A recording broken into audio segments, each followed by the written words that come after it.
ఇదే ప్లేస్ లో అండి బేసిక్ గా మా లైఫ్ స్టార్ట్ చేసింది ఈ ప్లేస్ నుంచి. చాలా మంచి మెమరీస్ ఉన్నాయి, నేను ఎన్ని చెప్పినా చాలా తక్కువే.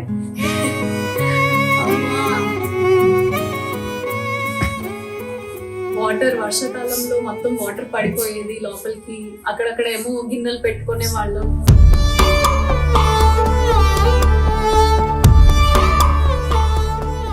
ఒక్క బకెట్ లో అండి ఒక్క బకెట్ వాటర్ వచ్చేది, ఒక 2-3 బకెట్స్ వచ్చేవి అంతే. ఒక బకెట్ లో మొత్తం అందరి బట్టలు అంతా క్లీన్ చేసేసేది మా మమ్మీ. ఒక బకెట్ లో నేను నా తమ్ముడు స్నానం చేసేవాళ్ళు, ఒక బకెట్ లో మా మమ్మీ మా డాడీ స్నానం చేసేవాళ్ళు. అంటే అంత వాటర్ షార్టేజ్ ఉండేది.